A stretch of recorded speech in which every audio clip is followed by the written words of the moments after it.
Afternoon, Cherries fans, and welcome to this latest special show here on Up the Cherries in all departments. Before I welcome on my special guest, here is a bit about our sponsor, Dental on the Banks.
To find out what they can do for you, visit dentalonthebanks.co.uk.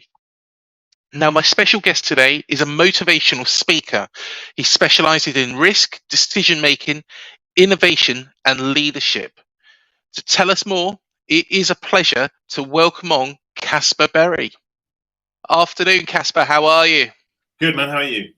Yeah, very well. And thank you so much for coming on our special show today. So, firstly, you are a motivational speaker and you specialize in risk, decision making, innovation, and leadership. Now, do tell us a little bit more about this. Yeah, so I've been a speaker now since 2004. I think I did my first gig in the summer of 2003. My first paid gig in summer of 2004. So it is by far and away the longest I've ever done anything, because I think 3 years was the record before that. I'm about 2,500 gigs in, so that's some total of all the speaking engagements and training sessions and all of that. Working with over about 400 companies around the world, including some football clubs and sporting institutions. And I deliver a range of messages, but focusing on one, which obviously we'll get to later in this conversation, which is about the implication of some of the aspects of decision-making theory for the way in which people should make decisions in order to make the best decisions, by which I mean maximizing returns on investments, and in a competitive environment like a poker table or a football league, getting the most bang for every buck that they spend, basically, which means, being as successful as possible. So you do mention there that you have worked with a number of football clubs during that time as well. Do tell us a bit more. Yeah, so I think the first sporting institution I worked with was Blackburn, actually, when Sam Allardyce was manager of Blackburn. And that was fascinating, mainly because he had quite a reprobate team, if you remember. There was like El Hadj Diouf and people. Also, some amazing people like Jason Roberts. But like, they were so attentive. They were just so attentive. So like, my least attentive audiences by a long way are teachers. Teachers are just awful. Like, I think it's because they spend all their time with naughty students who they have to discipline, but they think that's an acceptable way to behave. They're off the scale naughty and inattentive. And like, this team of spoiled millionaires were so attentive, and like, because when you're working in a competitive environment, you want any bit of knowledge that could give you the edge, right? Like, loads of kids have got 2 good feet for kicking, but it's those tiny little bits that could make the difference. So they sit there going, is this valuable to me? If not, it doesn't matter, fine, I'll just forget about it. But if there's a tiny little thing that I can get out of this to do differently, then I will. So that was my first one. And then since then, I've worked with the ECB in cricket, the EIS, the English Institute of Sport, quite a lot, and the FA quite a lot as well. And my work with the FA recently has been the most illuminating, and I'll tell you why. So I've done so I teach on the course that the FA do for directors of football. So this is their highest level course, basically, because it involves they've got to do all their coaching badges, and then this is, finance and contract law and all of this kind of thing. And my experience of it was very interesting, because the last cohort that I did, which I guess was maybe in 2018, maybe early 2019, were one of my heroes, Les Ferdinand, was on it. I'm a Newcastle fan, by the way, to the extent that I'm a fan of any team these days. But certainly I was a fan of Sir Les in his heyday.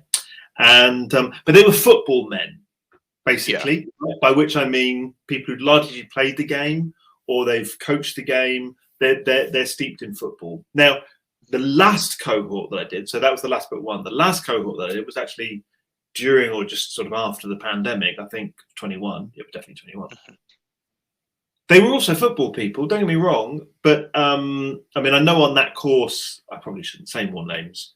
I've said Les, we'll leave it at Les. There were some celebrity players, okay?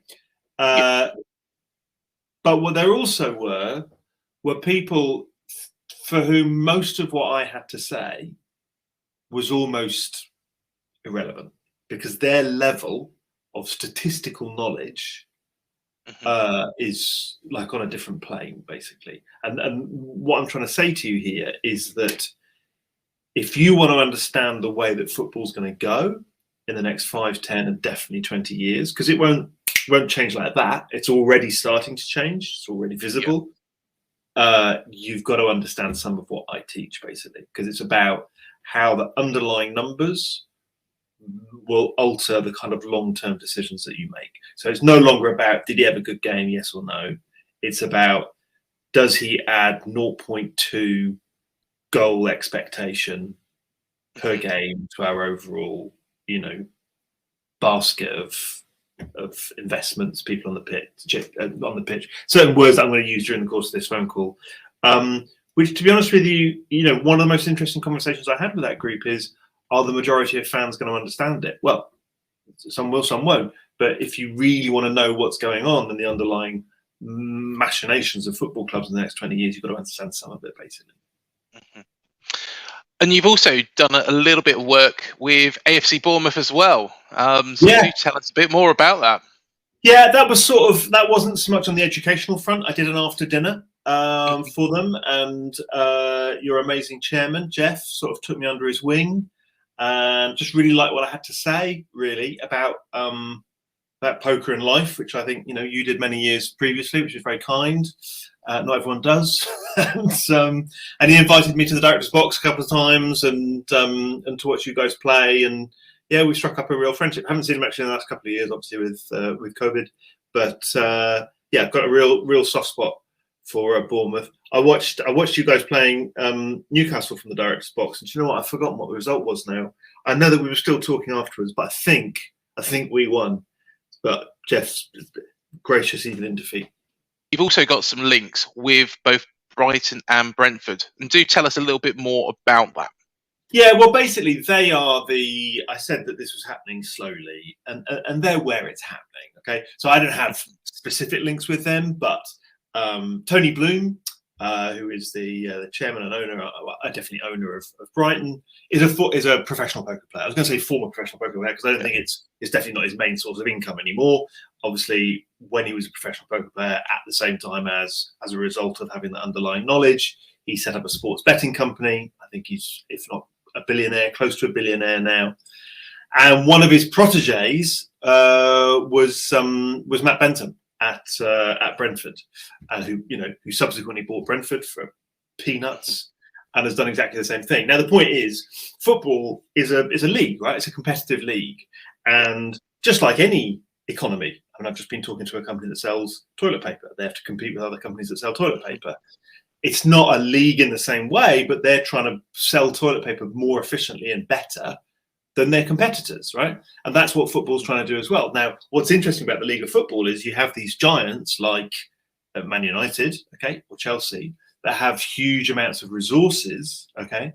So if you are one of these smaller clubs like Brighton and Brentford, and you are taking them on a tenth of their budget, like the Oakland A's did baseball as dramatized in the book and the film Moneyball, right?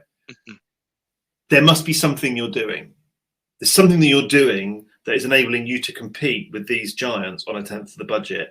And if you can take what they're doing and bottle it and then replicate it with 10 times the budget, then these clubs could be invincible. And sort of one of the few things that's stopping them from truly embracing it at the moment is actually the fact that they haven't been forced to.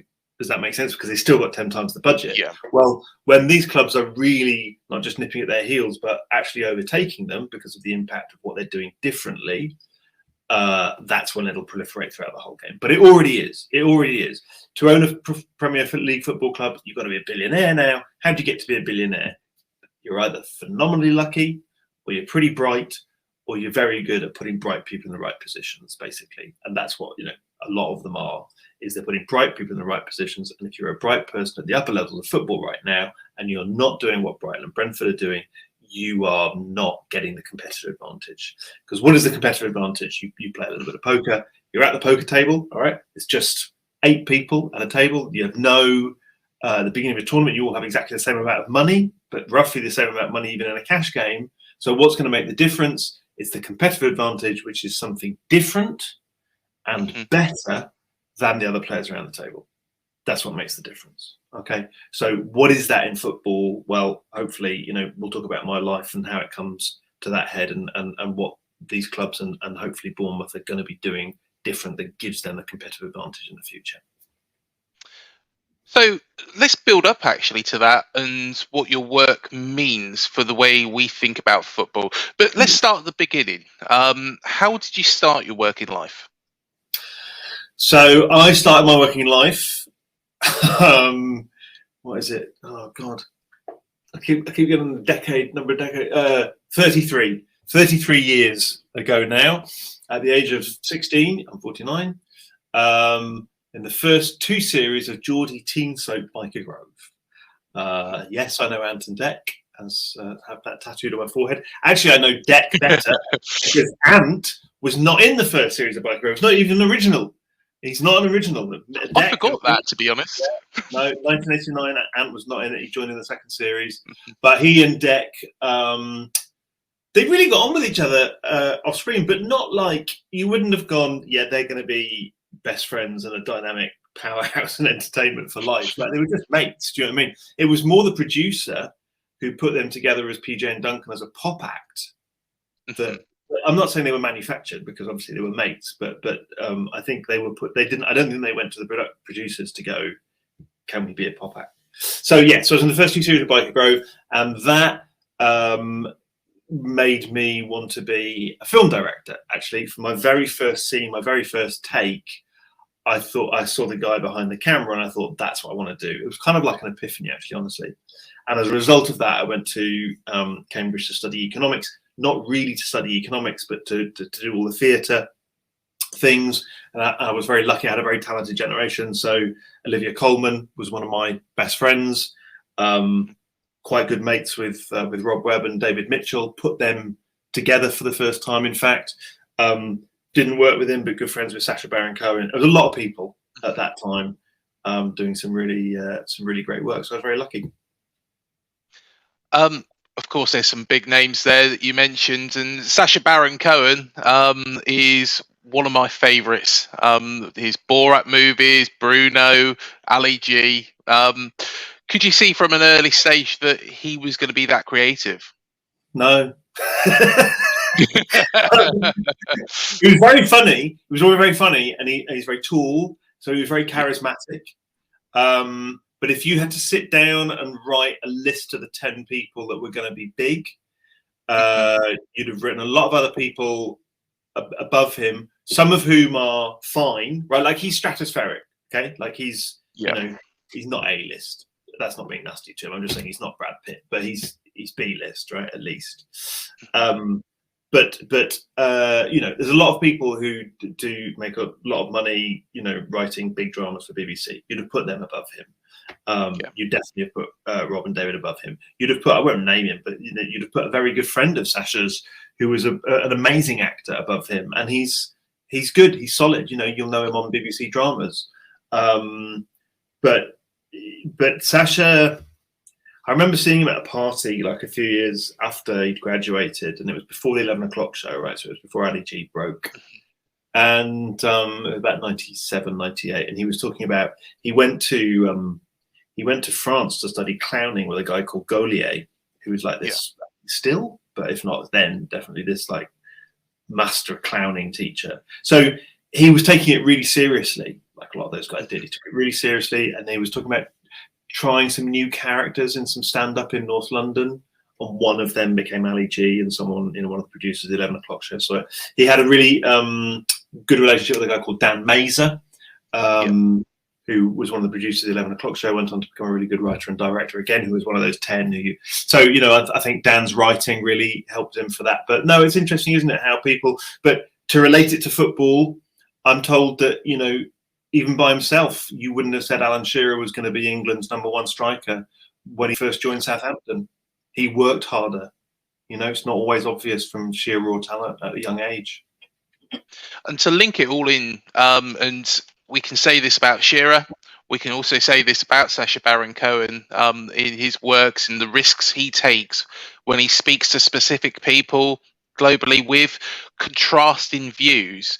And he does it in a way that his character agrees with those views. But of course, it's actually showing how things need to change. And, you know, that obviously takes a lot of risk, a lot of decision making, who to approach.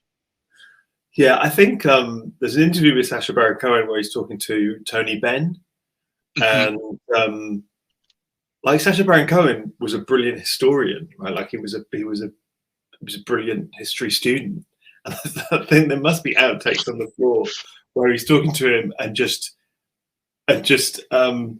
having a great knowledge of history, which would impress Tony Benn, and then he'd say something. Yeah.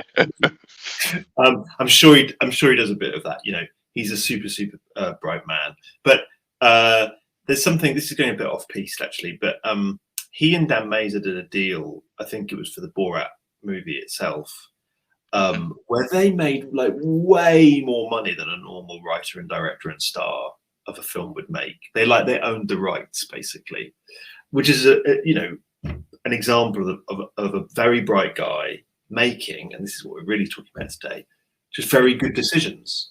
You know, Alan Shearer made very good decisions. I mean, I'm not a football man. All right, everybody watching this, I'm going to relate some of what I talk about to football. I'm a fan of Newcastle in the 90s, fair weather supporter during the Keegan heyday.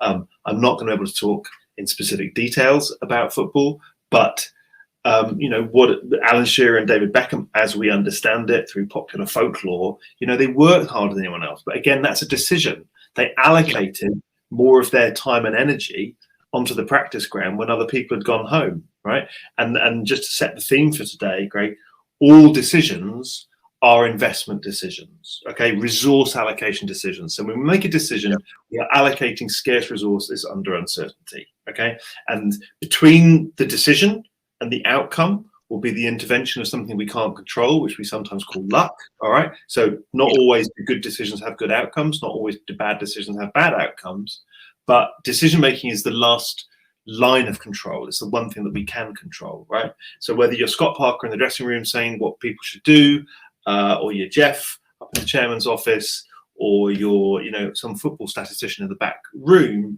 you're all contributing to how do we allocate scarce resources under uncertainty. And if you've ever played Football Manager, which I haven't done since like the late 90s, I don't know, the early 90s, but in the early editions of Football Manager, I'm sure you could do what you could do here, which is, you know, you decide how long people train for, right? And if you overtrain them, they get tired and injured. And if you undertrain them, they're, you know, they're not skillful enough. And these are all decisions. That's what goes into the running of a football club. And to a certain extent, that's also what contributes to all the conversations that we love like this. Are they making the right decisions? Yeah, most definitely. What I also wanted to do was discuss, you know, your training as well. You went to Cambridge as well to study economics. Do tell us a bit more about that. Yeah, well, I mean, so I changed from economics. Is the first big confession. The reason for that was economics was too much work with all the theatre that I wanted to do. I was like directing 2 plays a term sometimes, and I didn't ultimately didn't go to Cambridge to study economics. I went to do the theatre, but I loved economics. And what I do now, which we'll come to, in very soon, is really economics. So one book, which is a good follow-up to this for anyone who really loves it, beyond just having a listen to a podcast for an hour, is a book which is now called Soconomics, which is a terrible word. But it used to be called Why England Lose. I think you can probably see why. Because no one wanted to know why England lose. Certainly because these days England don't lose so much. But at the time, I think it came out, I don't know exactly, but I think it came out after that, after we left the South African World Cup. And they were making some really salient and sane points, which was England don't underperform. They actually perform exactly as you would think a country with this population and this many football coaches and this many football pitches and these training facilities perform. Again, allocation of scarce resources. So we don't win every World Cup and European Cup. We don't always make the last 4, but we're pretty much performing according to our expectation. And that would be winning 1 World Cup, in the last 60 years. So it's just a good book because it gets under the surface of football, soccer, in the language that we're going to use today. But the way that I really got to understand and use that language was not studying economics at Cambridge, but as you know, was a few years after I graduated to move to Las Vegas and become a professional poker player. Let's talk about poker as well. So you left all that behind, started to play poker in Las Vegas. I'll be honest, I'm terrible at poker. Do tell us a little bit more about them. So a couple of things to say. So the first thing is just like, how did I get into that? So what I actually did when I was at Cambridge was not work harder at my degree, but I was writing screenplays. Okay, so I would direct plays and write screenplays. And this was quite a good route into the film industry. And I had a lot of luck, right? We just talked about the word luck. So I would write some screenplays. They were okay, they weren't great, but between me writing them and the outcome, I had some good luck. And these average screenplays were made into feature films for Film 4 at Columbia TriStar. Not very good films, but when you're that age, 21, 22, 23, and you have your films made into feature films, like you get, quite a lot of attention. So I got quite a lot of attention in America, in Los Angeles. So I'd go out to Los Angeles quite a lot. And that and a combination of other things I won't bore you with took me to Las Vegas, basically. And it took me there as someone who'd never placed a bet on anything. One horse race when I was 9 with my mum in this country, right? So I had no interest in gambling really at all.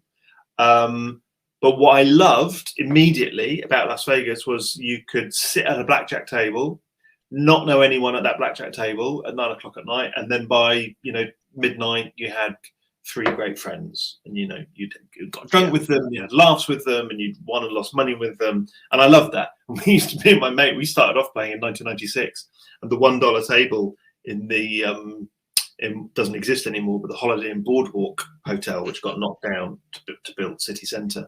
So like we had a bankroll of about $30 a night, and if we came out with $36, having sat down with 30 and 10 free buds, we were over the moon. That was our blackjack life. And then one day in the summer of 1999, it was my buddy who had, like a lot of people at that time, watched the film Rounders with Matt Damon.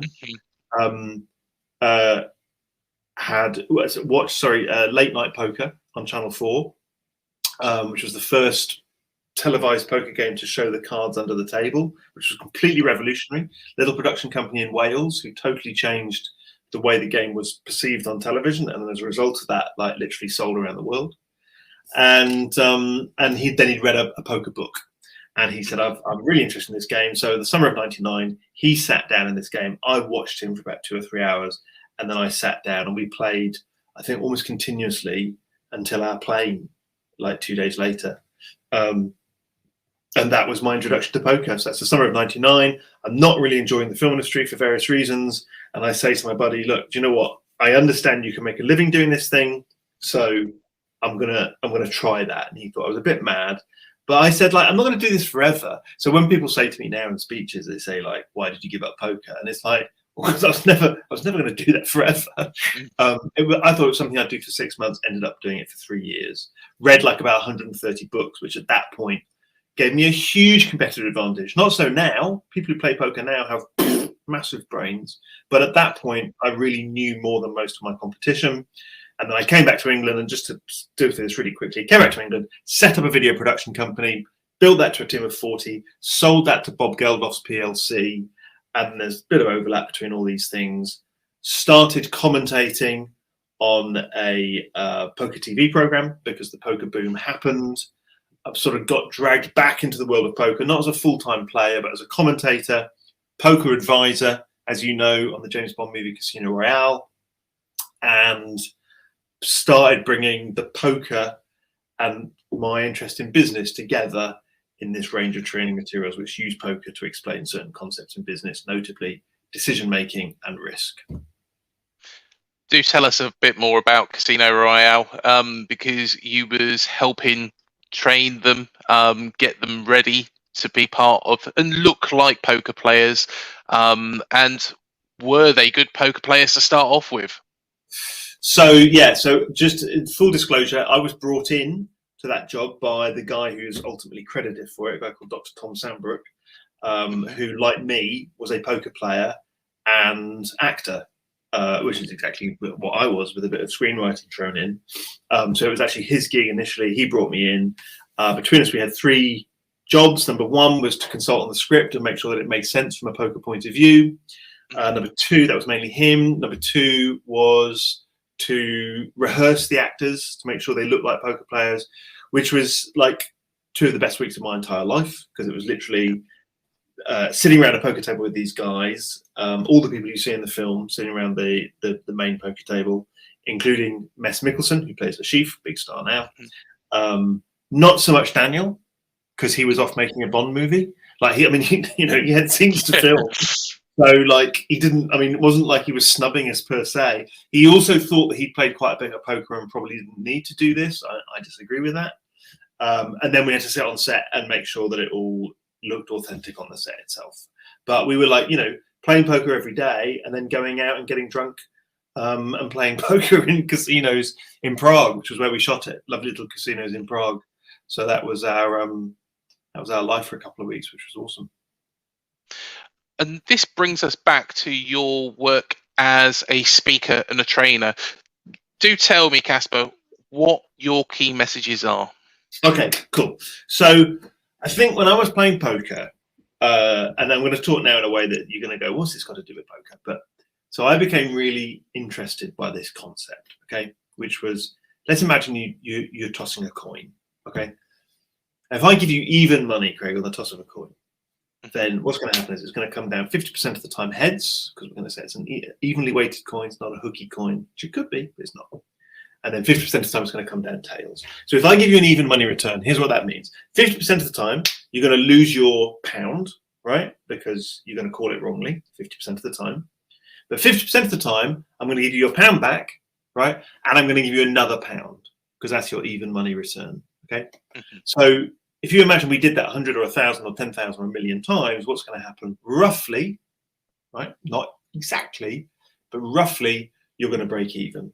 And that is actually your expectation. And I mean that word with a small e. It's what you expect. I expect to break even. And a capital E, okay? Because that is a technical term.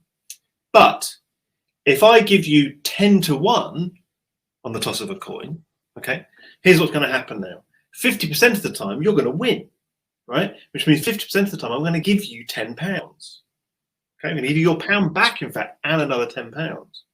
And 50% of the time, you're still going to lose your pound. Okay? And if someone passed you during a 3, 4, 5 toss losing streak, they would say, oh, you see, that's what happens when you gamble. But you are making so much money by investing, allocating your scarce resources into this opportunity that you don't know what to do with it all. Now, you could analogize this. This could be practicing your penalty kicks, right? And a lot of the time you're getting it wrong. It's not benefiting. But every now and again, you get a breakthrough. That's your 10 to 1 return, right? You get to train a muscle, or you get to realize that you've discovered a weakness in this particular goalkeeper, or all goalkeepers, or whatever it is. All right. So I became really obsessed with that, because that is the simplest rendition of something called the expectation calculation. If you get 10 to 1 on the toss of a coin, incidentally, you are making 450% return. That means for every pound you invest, you're making £4.50. It's just that it happens occasionally and irregularly, and therefore it might look or feel like gambling a bit, but it's fantastically profitable. Now, then we're going to extend that, right? Now, ideally, when I do this, with a group, I've got visual aids, I've got PowerPoint presentations and this kind of thing. So mathematically, this is going to be a bit difficult. So bear with me, right? But let's imagine we've got a dice now, or a die. One die, 6 sides. We're going to paint 3 sides green, okay? 3 sides green. We're going to paint 2 sides blue, and we're going to paint 1 side red. So that's our 6 sides. 3, 2, 1. Okay. Now you're going to bet on this die and those colours as if their horse is running in a race, but because it's a die, we know how likely they are each to win. Okay, so it's just going to illustrate a concept. Okay. Now, if you bet on green, it's just like the coin toss, isn't it? Because 3 sides are going to win and 3 sides are going to lose. And imagine if that situation I gave you an even money return, that's just like the coin toss, because 50% of the time you get your money back plus another pound. All right. So in the long run, you're going to break even. Okay.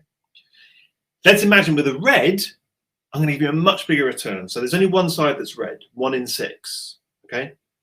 When that wins, I'm going to give you 4 to 1. So every time we roll a red, I'm going to give you your pound back plus another £4. All right. Now, unfortunately, that is gambling. Okay. Because the value of the red bet, just like the value of the green bet, is 5 to 1. Because if you win 1 in 5 times, you need 5 to 1 to break even. Okay. So if it's 4 to 1, that's what bookies are giving you. Bookies don't care if red wins. They pay out on that occasion, but in the long run, they know you're losing money. Okay, this is the point of this. With the blue, which is 2 sides, I'm going to give you 3 to 1. When blue hits, right, it's a 1 in 3 chance. You are now making money. All right, so the green, you're not making money, you're breaking even. The red, you're not making money, you're gambling. The blue is the only one that's making money. But here's the key. It's not the thing most likely to win. Neither is it the thing that you get the biggest return on. Okay. You don't need to have understood anything up until this point. That's just the math. Here's the most important thing. When you're professionally betting sports, right, if you are a professional horse bettor, you are not looking for the horse most likely to win. Okay. And that is completely different to what most people think you are doing most of the time. And the implication of that for decision making is that there are lots of opportunities out there, opportunities for you to allocate your scarce resources, that is invest in, that are not the most likely to win, but which yield the greatest return, like that blue bet. Okay, so maybe it's David Beckham sticking around for an extra 2 hours an afternoon. And maybe everyone looks at David Beckham going, why is he doing that, man? Like, he's a really good footballer. We're really good footballers. We've done our training this morning. But he's deciding to invest in something where the return is not immediate and it's not obvious. But every now and again, he makes that breakthrough. And over the course of a long period of time, like investing in blue bets, he makes this return. All right. We've stuck on David Beckham and Alan Shearer. There are hundreds of examples of it. What we're saying is that we're doing something that doesn't necessarily look like the classically best decision, right? Like if you were choosing a school for your kids, you definitely want to put them in the school that looked like the best, okay? Because it's no good after 18 years turning around to them and going, oh yeah, I took a risk like Caspar said and it didn't work out, right? So sometimes you're definitely looking for the thing most likely to succeed, but sometimes you are looking to make decisions and do things and invest in things that aren't necessarily the thing most likely to succeed, like the green bets, all right? And that is how you get your return on investment. And that is what football teams, managers, decision makers are going to be doing increasingly in the future, because that is how Brighton and Brentford have achieved their edge, is by using that underlying mathematics to find the blue bets. And one thing as well that you went through when I first met you was the butterfly effect as well. Yeah. And, you know, that was an outstanding. Do tell us a bit more about that. And yeah, so essentially the butterfly effect. In order for people to understand this truly, right, you need to understand that the world is a less certain place than you think, right? Now, why is that? Well, because in order for me to construct that concept, I use the idea of a dice, yeah?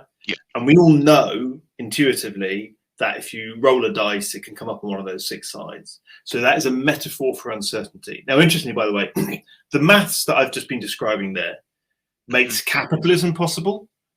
It makes credit possible. It makes valuation of anything under uncertainty possible. Everything that I've talked about there is not the mad ramblings of a poker player. I'm just an evangelist for this stuff. I didn't make any of it up, right? It's just out there. It's common knowledge. And like I say, capitalism itself depends on this idea of uncertainty and probability. Okay, insurance and credit and all of those aspects of capitalism are based on uncertainty, because if you knew exactly which ship was going to go down in the storm, you'd never insure it, right? But it's the fact that it's a random choice of 100 ships or whatever Lloyd's were insuring in 1687.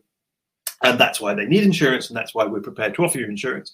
But we're going to offer you insurance on the basis that if 100 ships are insured with us and 3 of them get destroyed in storms, we make a profit overall, right? That's how insurance works. And therefore, technically, each of the people who invest in insurance, it's not exactly the same as a gamble, but it is, in this sense, it is an allocation of scarce resources that should lose in the long run. All right. Now, what is the butterfly effect? The butterfly effect says that a butterfly flapping its wings in Brazil can cause a rainstorm in Rome. All right. Now, a lot of people get their knickers in a twist about this idea, and some guys even written an entire essay showing that that's not true, in order to disprove the butterfly effect. Butterfly effect is not something you can disprove or prove. It's not about that. It's a very simple statement that everything has an effect and a cause, okay? And that sometimes those chains of cause and effect are going to result in an event that is going to be much bigger and more profound than the thing that caused it. So we have all just lived through the most profound example of the butterfly effect in our lives in the last 3 years, because someone have a problem with this, but someone, we're told, in Wuhan 2.5 years ago ate a bat or a pangolin, right? And as a result of that, the value of the world's finances fell by 30%. I lost 90% of my income. I don't know what happened to you, but Tesco's ran out of toilet paper. And, we all know our friends and family on Zoom for 2 years. And the whole world has changed because of this one tiny event, all right?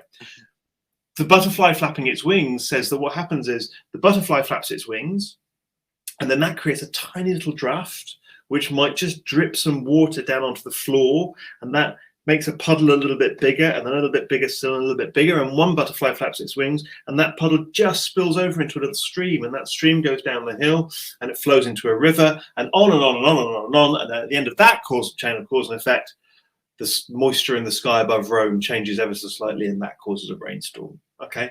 So that's all the butterfly effect is saying. It's saying that these big events, like a pandemic, like a rainstorm, like a ship going under in a storm, they all have their origins through that chain of cause and effect, by definition, in some things which are massive, but some other things which are tiny and small.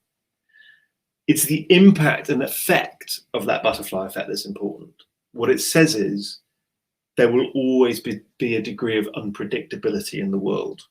Okay. Now, maybe that's because you're investing in the price of grain, right? And what you cannot know is that in December 2010, Mohammed Bouazizi, who was quite an unpleasant man by all accounts, set himself on fire to complain about the way that he'd just been treated by a female policeman and a policewoman, and that precipitates the Arab Spring.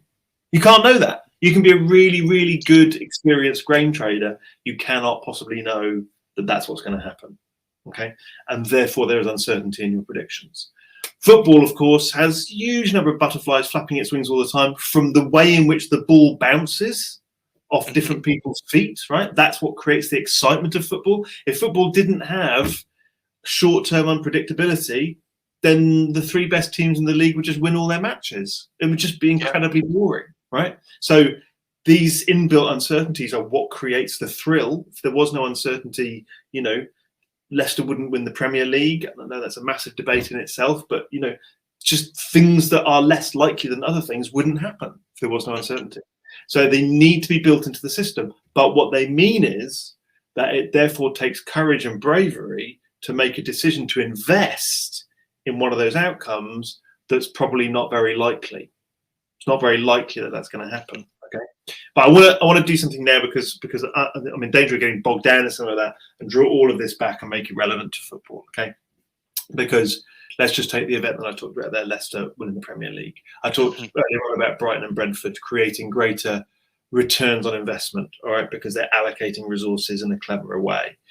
If you haven't already and you want to go deeper into any of this, then watch the film Moneyball with Brad Pitt. And after that, read the book by Michael Lewis, because it's about how the Oakland A's, a small baseball team, compared to the New York Yankees, were able to take on some of these bigger teams by making decisions in the way that's similar to what I'm going to say, right? Again, there's lots of complications. There's lots of critiques of Moneyball that say that actually they had a very good team. They bought well when these guys were younger and they'd all matured at a certain age, and actually they had a really, really good team. But the essence of Moneyball is that they used some calculations by essentially an economist. Bizarrely, he was a caretaker, but he had an economics understanding, right? He did mathematical analysis of baseball, and he identified this idea that it wasn't about hitting home runs. They sort of knew that already. It wasn't about hitting home runs. It was about getting on base, okay? And therefore, what you needed to do is, if you wanted to get a competitive advantage over the big teams in baseball, right, you had to spend your money on players that got on base, okay? Because if they got on base, that is, they got to first base, they were out there in the field so they could come home and score a run. If they got on base, then it didn't matter to a certain extent what other things they did. Now, how was that giving you a competitive advantage over the New York Yankees? Because the New York Yankees had a series of scouts, okay, just like the Oakland A's at the time, who were making their decisions based on how sexy these guys were, like how tall they were, what their girlfriend looked like. That sounds like a joke, but they were making their decision based on what their girlfriend looked like, because if they had a sexy girlfriend, then they were tall and athletic and good, and that was a good predictor of their athletic ability. And it's not crazy. There's a lot of truth to that. But by looking at the figures, the Oakland A's were able to see that, well, all right, this guy looks weird and he pitches funny, but he gets on base, okay? And we can get him for 10 million less than the Yankees are bidding for, okay? So they assemble a team of these people that are funny looking and a bit weird and not poster pinups, but they get on base. And therefore, with a small amount of money, they're able to achieve a great return on that investment. And what's that got to do with all of this that I'm talking about? Well, in a way, those guys are like blue bets, right? They're not the winning horse. They're not green. They're not most likely to win. But what the economists identified was that for a smaller amount of money, you were likely to get a greater return. Did they buy some badly? Yes, definitely. But the potential return, like the blue return, was great enough that it offset this idea that they were a bit weird. And that weirdness, in a way, was like a negative metric. Okay, now here's the killer point. Leicester win the Premiership. Okay, and you can look back and you can say, yeah, they had Mahrez, and yeah, they had all these players, Vardy, who were actually great players, right? So they weren't a team of misfits. But they were, we can all agree, on a very limited budget, able to overturn the received wisdom in September of 2015, which was we would go to one of the big three.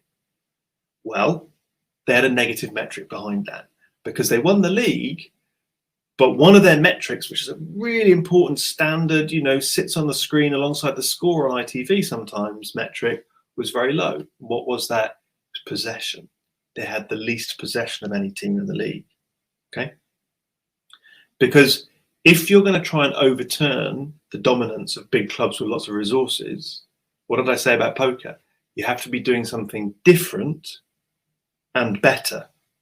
Okay? So they can't assemble and buy a team who are going to be able to both win games as much as Manchester United and have all the possession that Manchester United have. So they have to make a sacrifice because the Oakland A's can't have guys who both get on base and are sexy. So they have to make a sacrifice. Ryanair, when it was the fastest growing airline in Western Europe, also had the highest number of passenger complaints. They have to make a sacrifice. We're going to grow really fast. We're going to get loads of customers who want to, travel with us, but we're actually going to get the most number of most highest number of customer complaints per passenger mile of any airline in Western Europe.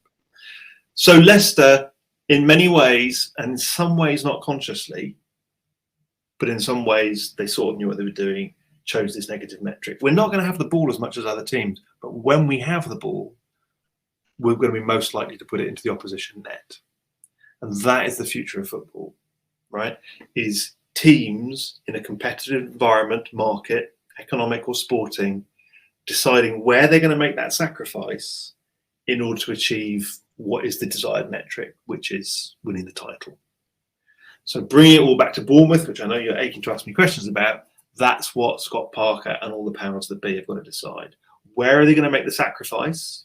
Because staying for 3 hours every afternoon is also a sacrifice in order to get what they want, whatever that is. And to be fair, when I can actually relate back to the butterfly effect, and that's why I wanted to go through it with you in quite some detail, our rise from League Two on minus 17 points all the way to the Premier League.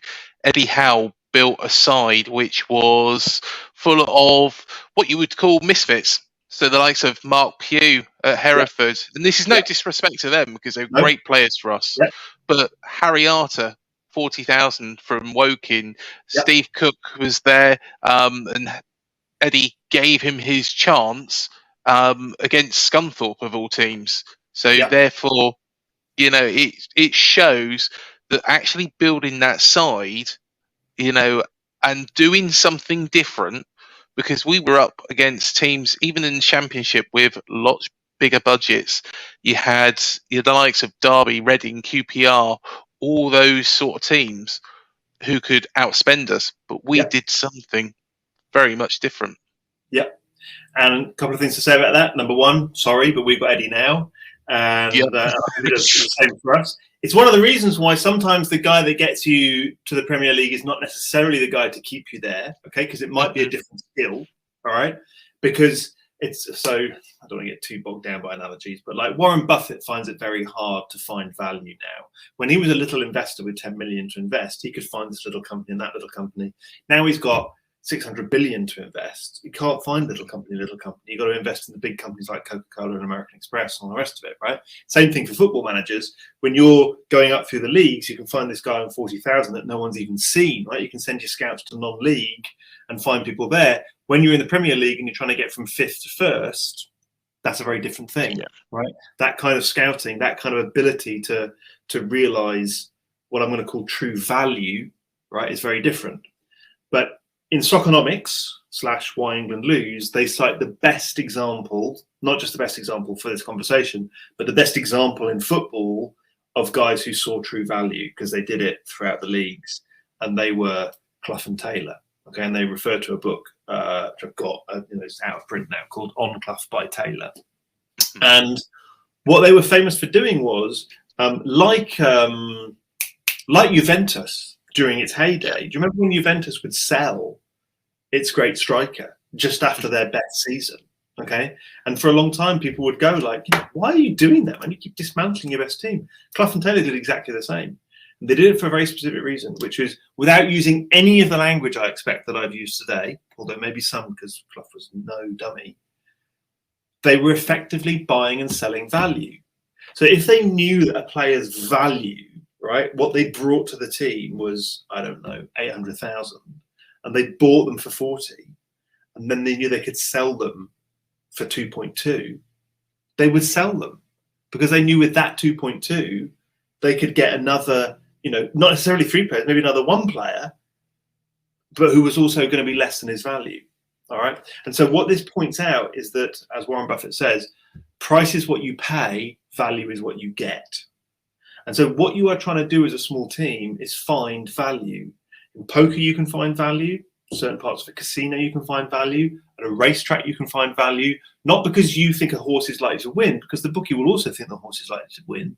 But when you know something different and better than the bookie knows, like if you know that horse is drugged, or that jockey's been out on the piss last night, or whatever it is, you have inside information that makes you realize that, like the blue bets, the bookie has mispriced that particular opportunity.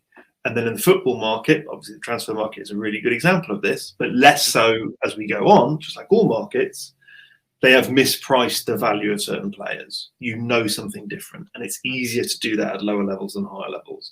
And I think that Eddie Howe is a great director and can do that, generally anyway. But your point is absolutely right. That's exactly what he did to bring you up through the leagues. And just looking at our business in the transfer market so far, I can also see where we are investing small amounts, but also in players which have got that growth potential. So Joe Rothwell, for example, and Josh Bowler is meant to be coming to the club for about £1 million. Again, he's a highly rated player who was released by Everton at a young age, went to Blackpool, has managed to get them back into the Championship. If he comes here and his price triples, surely that's good business. Yeah, I can't comment on those individuals because I don't know them, but I mean, that's the principle. Here's the problem, right? Mm-hmm. All markets tend towards efficiency. Mm-hmm. I'll say that again. All markets tend toward efficiency. When you find that player for 40 grand who's actually worth, not valued at, but worth 2 million, and you're saying that because of your knowledge of what his ability is going to bring to your team in terms of goal expectation and goals saved expectation, right? You're exploiting an inefficiency of the market. All businesses are based on inefficiency of the market. So a good example of that is, I remember the first guy that I met brought me the idea of delivering McDonald's to people's door. I think it was 2011. And I just went like, that's brilliant. Why is no one doing that? And I don't know whether I know that he did it for a period of time. I know that he sold some things for about 50,000 quid, but I'm not saying that became Just Eat or Deliveroo or whatever. But that was an inefficiency of the market. We were obviously all sitting there prepared to pay £3-4 for someone to bring me a McDonald's because we hate going out to McDonald's, but we all love the Big Mac, right? But no one had done it. So it was an inefficiency of the market that was exploited, and the market tended towards efficiency. And then suddenly you've got like 3-4 big players in that market, right? One inefficiency of the market in football, I would say about 20 years ago, was probably just, buying them younger, right? Where could you find better players that were cheap, young? And now that's why they get whatever it is, £100,000 sign-on bonuses at the age of 8, right? Because that inefficiency got exploited, because we could see that this team's doing it. That's the problem in a free market capitalist economy. Unless you can keep something secret, other people will see it and copy it and replicate it. When people are playing badly at poker, it's an inefficiency of the market.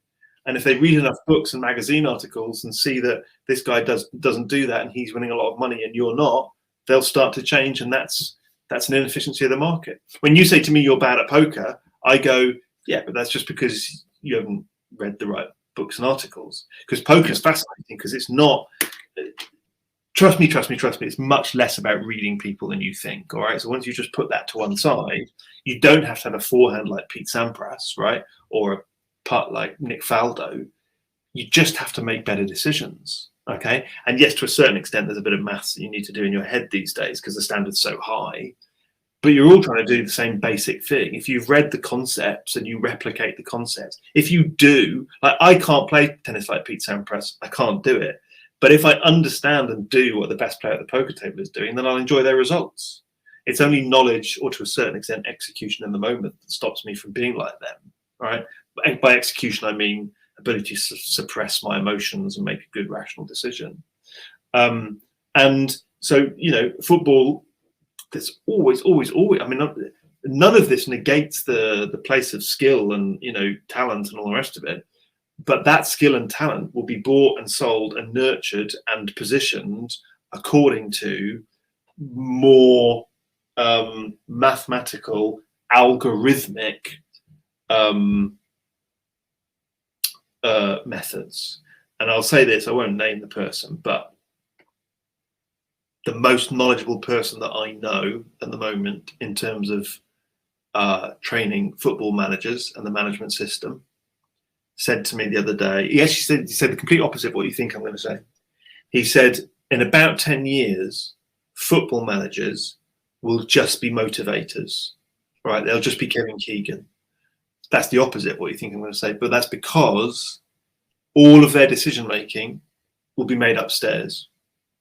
and the manager, the guy in the dressing room, will just be the guy who gives them a great pep talk and is their mate, and sort of not Kevin Keegan, but what was his Scouse sidekick called, who was the guy who really befriended everyone? Wasn't Kevin Keegan at all. Yeah. What's his name? Terry McDermott. Because most people that we think of as football managers now, and the best person to talk to this 19-year-old kid on the wing is just not, unless they're an exceptional person, going to have the makeup to make those decisions. They're going to be intensely mathematical decisions because they're going to be dictated by an algorithm, which is mad. And you think, I just want to watch my football team play. You will. You watch. Then, after all those decisions have been made, they'll go out and execute what they do best. But trust me, that is to a certain extent the way it's going to go. For better or worse, I don't know. One thing I did want to bring up with you as well, Caspar, is we've obviously changed our sponsor from MSP Capital to Dafabet fairly recently. And that's not gone down very well with a selection of our fans. And across the whole football spectrum, there's a lot of teams who are being sponsored by gambling companies, and it's a bit of a taboo subject, really. I can see why football clubs do go down that route because there is a lot more money. But with regards to that, how do you think that will change within football? And do you think that is something that needs to happen? How does that compare to poker? Well, look, to a certain extent, first of all, I honestly think that will phase out. I honestly think that gambling companies sponsoring sports events will become like tobacco was 25 years ago. I just think it will, right? Do I think it should? Yeah, probably I think it should. Remember, this will be to the detriment of your club. I mean, in a way, right? In a funny sort of way, what you're talking about here is a perfect example of what I'm talking about. By taking this hit, right? Leicester take a hit, they have less possession, but by taking that hit, they're able to get better players to do the job that they want for the price, right? By taking the hit, which is reputational damage, because that's the decision they've made, Bournemouth were able to get more money to get them to where they want to get to as a result of that. So all of these decisions, whilst you might not process them in this way initially, are all actually exactly the same kind of thing. What price are we prepared to pay in the short term in order to get us to where we want to get to in the long term? And that's a decision that's been made. I think it is a shame and sad. I think it will be legislated out. I've always been pretty philosophical about gambling. So I don't have a gambling problem. I actually am bored of blackjack and roulette. I mean, I haven't played either of them for 2-3 years.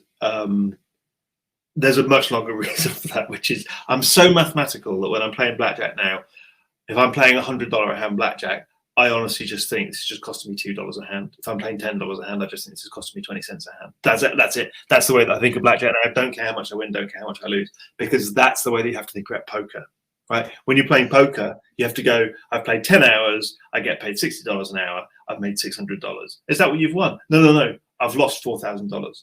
But in those 10 hours, I've made $600, because at the end of this 6 months, when I look back, I would have just been paid $60 an hour to play poker. Okay, so I'm so boring, it's unbelievable. I don't have a gambling problem, but I know people that do. I know some quite surprising people that do, people that I would never guess, you would never guess if you looked at them, they have gambling problems. Gambling is one of the most problematic addictions in society because it's one of the very few that has no physical signs. You can tell when someone has a smoking problem because they're smoking all the time. You can tell when someone has a drinking problem because their face is yellow. You can tell when someone has a heroin problem because they've got tracks up their arm. You can't tell by looking at someone they have a gambling problem, right? Except that they might be running out of money. They might be stressed and anxious all the time. There are people gambling away their savings, their household income, their workplace savings. They go into prison because gambling plus online equals no impediment to spaffing away, your life savings. and that's a real problem. And because it's so hidden, it's taking a really long time to come to the surface. But I just think eventually our government will just legislate it away because it's as, if not more, problematic than smoking or drinking. However, let's just cover the flip side because it's important. Casino gambling for a sum of money that you would spend down the pub or bowling alley or golf club or whatever your leisure activity is a perfectly decent way to spend your money. I had some of the best laughs of my life at a casino. It's fantastic. To a certain extent, people who have gambling I think that everyone has an addiction to a certain extent. It might be to Coronation Street. It might be to masturbation. Might be a lot of things. But everyone has an addiction, okay? And some addictions are more problematic than others. And the people that have problematic addictions are going to have problematic addictions, whether online casinos that advertise on football shirts. Right, they are. It's not going to change society by doing that. But are there fewer smokers than there were 30 years ago? Yes. So government needs to nudge and push and shove in the way that it can to try and make us all healthier. So that's what I feel like. I don't think there's any point getting massively upset about it. I don't think that it in itself is ruining lives. Lives are being ruined independent of that. But at the same time, it will stop, and that's probably not a bad thing. Well, it has been an absolute pleasure to have a chat with you today, Caspar, and get all your insight as well. The butterfly effect is something that years ago, and it was back in 2015 I first met you and listened to you on stage. I think that room was about 550 people, wasn't it? Big? Yeah. If I'm right in thinking. Yeah. But I took the most from that than anything else during those 3 days. Yeah. And it's so true.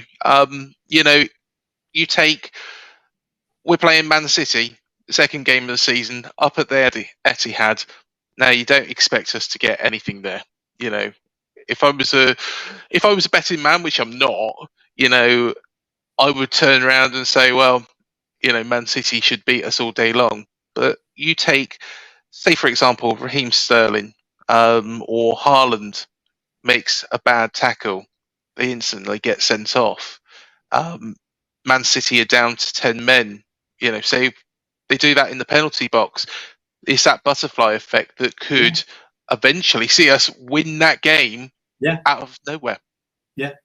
I mean, you can go back even further, can't you? Is that do they produce balls out of a hat or something for the Premiership table, or it's that plus a little bit of massaging for television and that kind of thing? I mean, some completely arbitrary decisions that were made last week are going to determine what players are, sick and injured for that game. Do you know what I mean? You might win it because that game came on that date instead of that date, which was a decision made completely arbitrarily and with no sort of bias or intention, by someone in an office or producing balls out of a hat.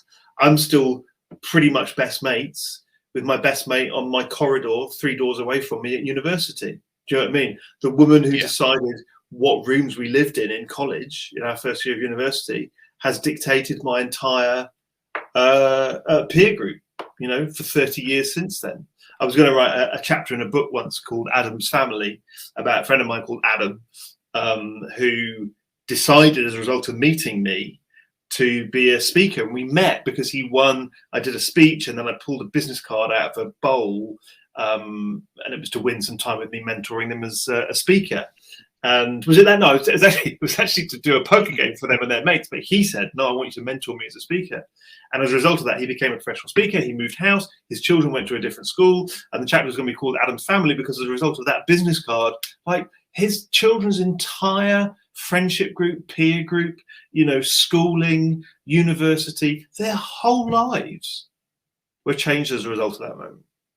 And that is happening to us every single moment of every single day in ways that we just aren't aware of because we don't have that top-down view all of the time. But this is the important thing. As Alex Ferguson used to say, as he begrudgingly admitted on the day that City beat him at the end of the season, the best team wins at the end of the season. And what he means by that is that overall those things even themselves out. Because the point about the butterfly effect is it's another way of describing how luck works. Okay, because sometimes you can see the mechanism which brought you a broken leg or a first place or whatever it is. And the point about it all evens out at the end of the season, the point about after 6 months of playing poker, you're pretty much paid according to your worth, whether that's positive or negative, is that the definition of the medium long term in life is the period of time over which luck evens out. Now, that doesn't necessarily happen over the course of a lifetime because life is so complicated.